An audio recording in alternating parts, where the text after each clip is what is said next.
Okay, fellas, the sprockets are here. First, I bought the wrong chain. I got to get a different chain. Second, there's a couple things that have to be done to the sprockets. I'm going to have to take the lower hull and the sprockets to work and get access to my little machine shop there.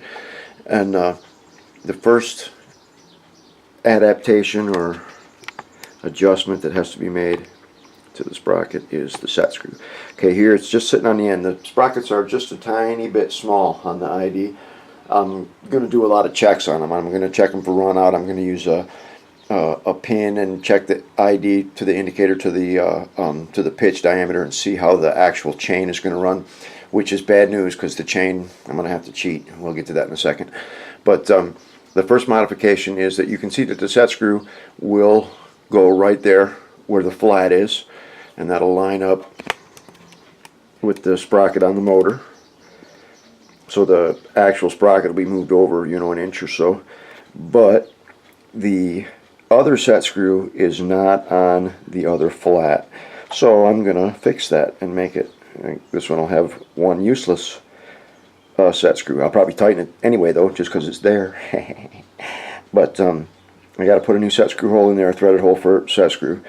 And like I said, I'm going to make a whole lot of checks to them. And the sprocket's clear, but there's no way the chain is going to go on there. It's just too darn close.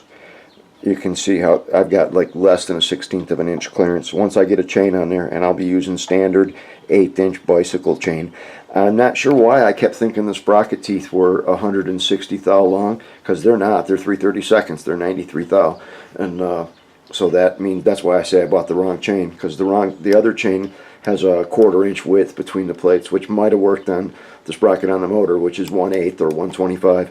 But I'll use the 125 chain, the 1/8 chain, and that'll be okay on the 3/32 sprocket. If I absolutely have to, I can take that sprocket off and take it down to 3/32 and then use 3/32 chain if they make such an animal. I'm not sure. Most bicycle chain is 1/8, and I've never seen it any smaller, but I haven't seen much chain. On this side, it's especially closer, and the sprocket will work. You can see the run out in there because I just got it like plunked on the end of there for now. But that one, that's about where the sprocket will be when it's moved back far enough for the set screw to be over the flat. When it's turned around, that set screw will be right about here, and that's just about right for where that sprocket is on the motor. So this chain will be a little longer, but the chain doesn't care how long it is. If I have to, I can put in some kind of tensioner or whatever's, because hey, with the help of my forum, there's nothing we can't do. But like I said, the chain is too big. It's going to be too big with the chain. I'm going to have to cut the glacis. Even if I move the sprocket back, there's just not enough. I suppose I could try. I don't want to though. I'd have to elongate all 3 holes for the bolts that hold it in place, plus the clearance hole for the axle, and then I could move the sprocket back like say 3 millimeters. That would probably give enough clearance for the chain to clear. I might be able to just remove the sprocket, and with like a dolly block I might be able to just knock out a little divot that won't be too noticeable. I don't need much more clearance. Probably a 1/16 of an inch would do it, which is what, millimeter is 40 thou, so that's like 1.5 millimeters is 60 thou.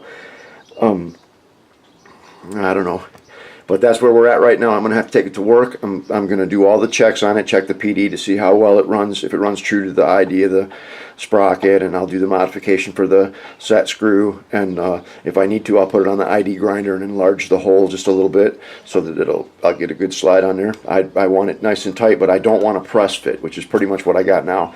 It'd go on, the sprocket would go on if I were to tap it with a brass hammer, but I'd have to tap it back off too, and I don't want to tap against the bearings like that. It probably won't hurt them, but it's still not a good idea. You know what I mean? So that's where we're at right now, fellas.